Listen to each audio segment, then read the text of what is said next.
帰ってきたけど、今まで釣ったお魚はみんないなくなっちゃった。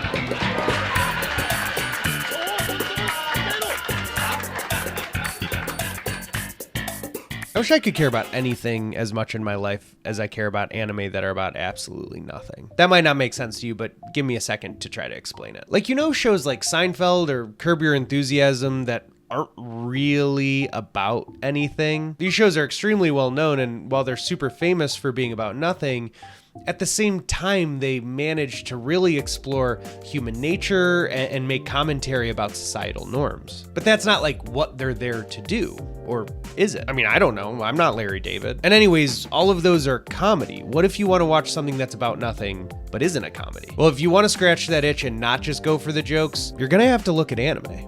Look at me again, recommending anime. Isn't that a surprise? But it's a real entire genre in anime, it seems, like shows that are about nothing. Even though they're about something. I'm not saying they're about nothing.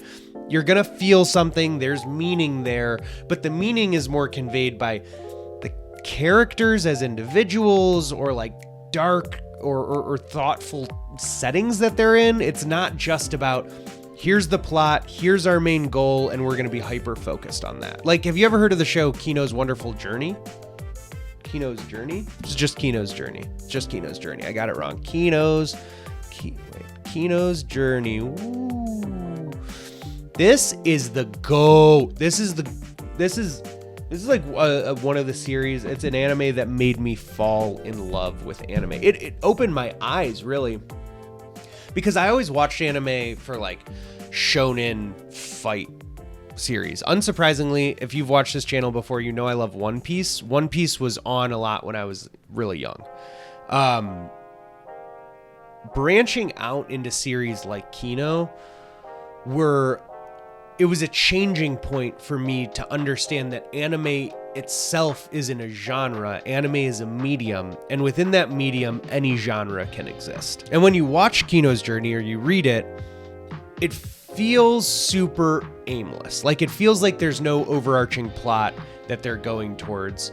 And it's right. Like, there isn't really. I mean, maybe when you get to the end of the manga, there is some larger plot that's happening. But especially when you watch the anime, the sense of meaninglessness that you get is part of what adds to this insanely profound message. It's a series where one episode doesn't necessarily build on the next, and that's classic episodic adventure stuff. But each of these episodes presents a unique philosophical dilemma or like a moral question in the shape of the new society that our main character interacts with. There are really only maybe three recurrent characters throughout the entire anime, so there isn't a lot of individuals to fall in love with. But you watch these characters go into completely different situations as they navigate like a barren wasteland with these massive cities as waypoints in between the desolate area. And even though there's no main conflict for the main character Kino to resolve, the format, this episodic format, really allows you to take a step back and reflect on the broader themes that go into each episode and that are consistent throughout the show, because that's really what it's all about. And there are all these different kinds of themes that get presented. It deals with the nature of happiness, the meaning of life, the complexity of the human nature, like human existence, the human experience. And this lack of a continuous overarching plot really, really emphasizes the importance of the journey itself and the lessons that you will learn along the way when you're following along with Kino, and not just being so fixated on getting to the next city or to figuring out what this plot is. Honestly, it's a show where the times in between the cities are I think more enjoyable than the plot that happens at each one. And even with a slightly more linear plot, a show or a manga like To Your Eternity does an incredible job at taking it's a different format than Kino's. It's not episodic in the same way, but it has the same lack of respect for the viewer getting attached to characters and to what happens in each individual episode. And it really makes you learn about the world and yourself and loss. It's a show that really, I recommend To Your Eternity more than anything to everyone, because that is the show that changed my mind about what narrative structure can actually look like in not just anime, but like in all television. It blew me out of the water. And like I said, it does follow a more linear plot than Kino's did, because ultimately it's about an immortal being, creature, force of nature who experiences life through a bunch of different forms and encounters with different people. But this is something that is like created by God and starts off as a rock and then, becomes a dog, and eventually you start meeting people. It doesn't have any basis in a type of plot that you've seen before, and the way that the series progresses almost flies in the face of what the plot is itself. It also is kind of by nature narratively very episodic, like that's its structure, but it does have a more consistent through line in all, like better through line of progress in all of the episodes, because it's focusing on the main character is even a stretch, but the main being's growth and understanding of humanity. And through that, they touch on like these extremely, extremely deep existential themes. And that's really it. It's this growth and this education that allows you to kind of understand yourself and to understand people as you watch this character experience it. The simplicity that it starts with as a being that's never experienced anything before, interacting with insanely complex humans in, kind of terrifying and every different kind of situation. It illuminates something because it makes you as the viewer going through that main character's perspective really sit back and think. So in listening to that, you're like, oh, that's what it's about. It's about something. But it's not about one thing. And I think that's an important distinction. Like, that's what I'm trying to juxtapose here, is these shows, especially shonen battle shows, that are hyper focused on their goal. There's a plot, there's a big bad, there is a reason why this show exists, because they're telling you a story. They're telling you about a character, usually a character who you didn't expect to be the hero, but they're just like a plucky little upstart with a great attitude who becomes a hero and defeats the great villain, whether it's a force of nature, or it's an individual, or it's an organization, it's anything. That's the goal. There's a major conflict that it's all building towards. That's the structure of it. And while these other shows are obviously about something, right? Like, don't be a dick. I know it can't be actually about nothing. We're not just going to watch like a white cube for 13 episode, 24-minute episode. They're about something, but they don't have a singularly focused narrative like structure. They're not the traditional like, what is it, like setting, exposition, climax. No, setting, exposition, rising action, climax. I'll put the chart up, but like that's not how these shows are structured. And there's a big difference about your feeling and what they actually mean. And a show that I think does it better than anybody else is a little show called Girls Last Tour. If you haven't heard about this, it's essentially about a couple like girls from a bunker exploring a completely abandoned city in a post-apocalyptic world. And the plot, in a word, is simple. Like, I just told you it. That's pretty much all you're gonna get. It's really just focused on their daily life, their survival, their exploration of this city, and them figuring out what to do with their time. But it's the simplicity itself that allows for a much deeper commentary on life than you get from most shows that, aren't simple at all. It makes you think about the essence of human existence and how to find meaning in a truly meaningless world. And I'm not gonna speak for you, but man, that's something that I could resonate with. And I think it's why this show really, really struck me. I cried so much during this show for no reason. I cried over nothing. And that's what this is all about, right? Like, that's what I'm trying to say. These shows that are about nothing make me cry 100 times more than the shows that are about everything, bar One Piece. One Piece is in a world of its own, but everybody else doesn't make me cry nearly as much as these shows do. Because really, when you watch a show like Girls Last Tour, you're watching relationships, or you're watching their relationship. It's their encounters with this empty world, and these conversations that really reveal the meaning of life, and a meaning of life that I think we can relate to right now more than I think anybody really wants to admit. And ultimately, a show like this leaves you thinking about themes like the nature of hope and companionship. Why is companionship so important? And kind of the human spirit. Like, who are we really? You know, a lot of other shows have really never made me think that deeply about stuff like this. But these shows are different. And I know I mentioned One Piece and, you know, it's me, so of course, let's talk about One Piece. Because One Piece is obviously a show with a strong sense of direction. Like, you know from day one that it's about Luffy becoming the Pirate King. And that's the goal. Like that's, they go on a bunch of different side adventures and they deal with a lot of different, you know, individuals, like characters. There's so many characters, million different arcs that all have their own subplots going on, and seemingly they're all leading back up into one giant plot. It's ultimately about Luffy becoming the Pirate King, though. But what One Piece does better than most other shows in its genre is focus on the spaces in between. And I'm not just talking about the Toei filler episodes, although honestly, they're great. Like, I don't recommend watching them to people on their first watch because there's so much One Piece, you kind of just got to get through it.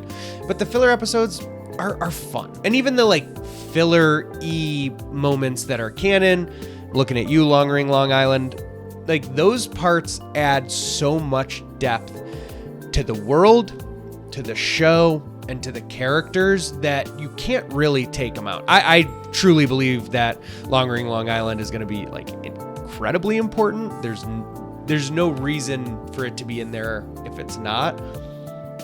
But even if it's not, it gave us so many moments of like Chopper, what's important to Luffy kind of being a genius, you know, Sanji and Zoro's relationship, Robin's first part really being in on the crew. Those parts add more to One Piece than the entirety of Wano has. And even more so than those arcs, the best thing that One Piece does, the thing that they haven't done really well post time skip that I miss the most, is showing the crew just being a crew. Like the times in between islands when they're all just hanging out on the boat and you get like these episode or half episode glimpses into what their day-to-day life looks like. Those parts of the show are so crucial to our love, not only for the show, but the individual characters. It's irreplaceable. And I think that I personally wouldn't love One Piece so consistently to this day in the way that I do if it weren't for those little segments, those little snippets into their life. Things like Usopp and Luffy having a sniping contest off the side of their boat, or what it looks like when Sanji's cooking, or everybody reacting to his meal. Those are the things that make me understand what the dynamics between the crew are, what the individuals are like in their own world. This is what it is. It's who are these people, these characters? Who are they when they're not focused on the goal? Because the ship is like its own little container. They're going to their next thing. So, you know, there's nothing that they can do but just kill time. And when you're watching these characters who you know are hyper-focused on a goal, kill time in whatever way they find pleasurable, you learn so much more about them than you ever will during a battle. And what it does, beyond just providing like incredible clippable moments, is it makes all these characters authentic, and it makes them come to life, and it makes us fall in love with them. It's so important. And you know, other mainstream shows, especially the shonen shows, just especially the modern shonen shows, for whatever reason, they're not paced in a way where we get this anymore. Like, I gotta talk about JiuJitsu Kaizen. And like, I love JiuJitsu Kaizen. I really, really do. But the pacing of JiuJitsu Kaizen is a problem. And it's a different problem than One Piece, where you're like, the pacing in One Piece is horrible. But it's horrible because you're like, all right, let's get this done with. JiuJitsu Kaizen, I'm like, whoa, take me out to dinner first. Like, can I get to know these characters a little bit more before I see them tortured or killed? I just want to see the trio hang out more before one of them goes and gets murked. Is that so much to ask? Yes, it is. Apparently, it's way too much to ask, because I think we have like 2 episodes or 2 portions of episodes that are like filler-ish. I mean, there's the beach part, and then there is the like day off in Tokyo where I think, is it Nobara and Megumi like run into Yuji when he's talking to the girl who has a crush on him? Like that part of that episode did more for me in understanding the dynamics of their relationship than anything else throughout the entire series.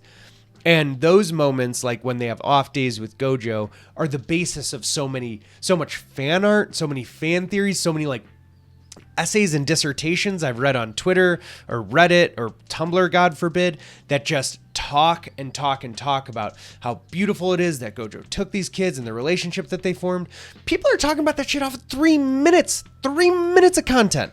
Like, yes, there are little bits here and there, but they don't sit down and just give us a good old-fashioned filler episode where we really get to see the dynamics between these characters, understand them, and love them as not just for like the individuals for how badass they are, but for the fact that they're fully rounded characters who aren't just doing something really cool or telling us their trauma. Those are the 2 speeds of modern shonen anime are I'm trauma dumping or I'm kicking somebody's ass. That's it.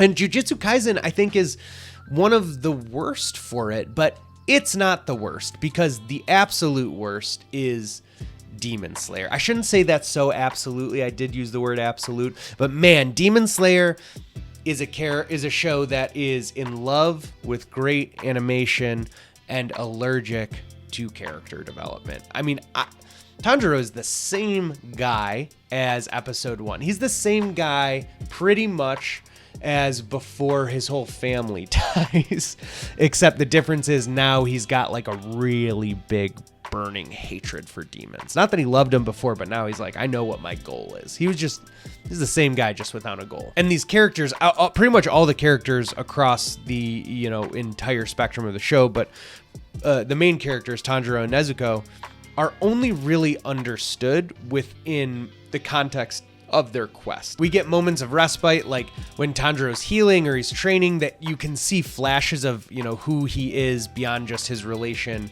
with demons and wanting to save his sister. But you don't get moments in this show where any of the characters exist outside of the context of the plot. And again, I like Demon Slayer. I'm not ragging on Demon Slayer and saying, oh, this is a bad anime, but I'm just saying the priorities of what these shows are about are fundamentally different than series like Kino's Journey or To Your Eternity.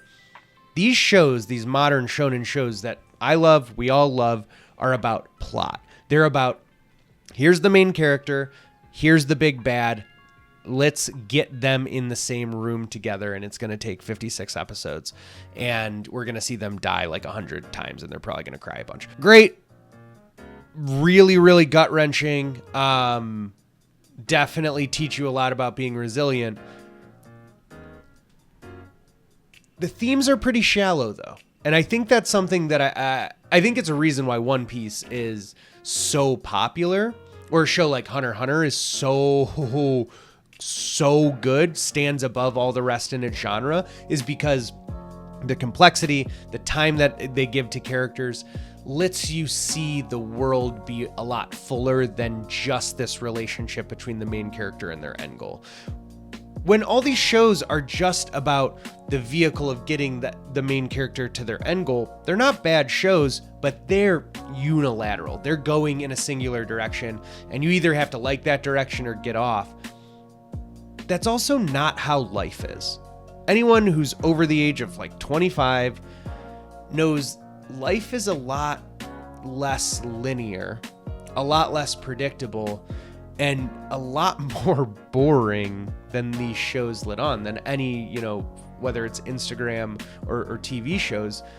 Life is so much more boring than the world, wants it to look like. But it's still incredibly beautiful. Ultimately, that's the difference between these shows. Like, I've juxtaposed these two different kinds of approaches to narrative storytelling, and that's really what it's about. It's the journey versus the destination. It's are we focused on getting to the destination as quickly as possible, or are we focused on seeing the beauty in the journey that we go on? And I'll tell you what, real life lends itself to the latter all day. But these shows, whether it's To Your Eternity or Kino's Journey or Girls Last Tour, or even just more like slice of life shows like Laid Back Camp is another show I deeply love, and it's just about nothing. But these shows all emphasize like the importance of your individual experience and finding meaning in a completely indifferent world. And I think that's why these shows can be difficult sometimes, is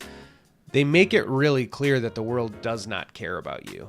You're not chosen, you're not special, but you exist, and that matters as much as you want it to. Rather than the meaning being, is there a goal or can I get there? It's the value in the journey and the growth that you and the whole world and others around you can experience on that journey. And like with One Piece, there's this running joke that the One Piece is going to be like the friends you made along the way, or like the journey was the One Piece. And it won't be. Oda said that, and if it did, I'm going to go to Tokyo and commit crimes. But it is so poignant, and I think that's a big part of like Luffy's philosophy. Like, I think Luffy wants to find the One Piece because he wants to be the one to find the One Piece. I don't think that he's not expecting it to be a treasure. He's not expecting it to be money. He's not like, this is going to be something that'll help me take over the world. He's like, that's the unknown. Nobody else can do it. I'm going to do it. And it's that striving for the unknown and the willingness to go on the journey to experience it and to grow. That's what it's all about. And to close this all out by bringing it back to real life, this is a theme that's really strong in the real life human experience and in philosophy. One of my favorite philosophers of all time and favorite authors of all time is a guy named Albert Camus. And he wrote a lot of books that deal with this feeling of meaninglessness. There's super heavy ones like The Myth of Sisyphus, which is truly a life-changing book for me. Or, you know, ones that are a little easier to read that are narrative, although it's maybe a little hard to understand, like The Stranger. But he deals with this concept of the absurd, and he defines the absurd in a really specific way, and I'm not going to get too academic with it. But essentially, he just suggests that life is inherently meaningless, and once you accept that, it's a freeing moment because the human ability to assign meaning into the meaninglessness is part of the journey that we're on. Like, it's freeing to think that we can all find personal significance in our experiences. It's not dictated for us, and if we don't see it where other people do see it, then there's nothing wrong with us. That's just life. That's just baseball, baby. And I think one of the reasons why these shows resonate with me so much is because I'm not going to get too deep, and we can get some sad robots in the chat, but when I was really young, when I was in high school, one of my best friends died in a really, really tragic, unexpected ATV accident. And I struggled with just the premise of existence for the longest time. I didn't want to exist. I tried to not exist, and I didn't know how to move forward. I'd always been a very driven person, and it shook me to my core because somebody who was a great person who I loved very deeply's journey had been cut short. For a while, I thought that I had to take on their journey and live for them, and for a while, I thought that I needed to find meaning, that I needed to find some larger meaning that justified what had happened and what I had been feeling and experiencing. And these shows, these series, Kino's fucking journey, man. Things like this show you, or showed me, along with, Mr. Camus, that the goal this fixation on the goal, a fixation we get everywhere in life. Everywhere. Everyone's always focused on getting to the end. Shows are plot oriented. The popular movies are all about the fucking climax. People want to, get rich so they can make beautiful looking profiles online while they're miserable at home. People are chasing this concept of a goal all the time. I was. And, a decade or so ago, I realized, for a lot of reasons, that it's not fulfilling and it's not meaningful. Meaning is what we assign it, and meaning is enjoying the experience, because really all we have is today. Like, my friend didn't have tomorrow. We can never go back to yesterday, and all you can do is enjoy the journey, because you're always going to be on this journey. The only end goal is death, and you can take that way out. Like I said, I've been there. But I'll tell you something that's super freeing, or was for me, at least. Once you accept the meaninglessness, once you accept the absurdity, once you're kino, and you accept that life is moving from one place to another, and trying to learn more about the world, trying to experience more, trying to eat your next meal, find a nice place to sleep. It's so incredibly freeing. Once you realize that you're not going for some massive end goal, life becomes 1,000, 1,000,000 times more colorful. And that's what these shows have shown. And any of these slice of life shows, any of these shows that there's so many more that I haven't even mentioned here, that they're about nothing. Again, yeah, they're about something. We were being pedantic if you're going to get into it with me, but they're about nothing, right?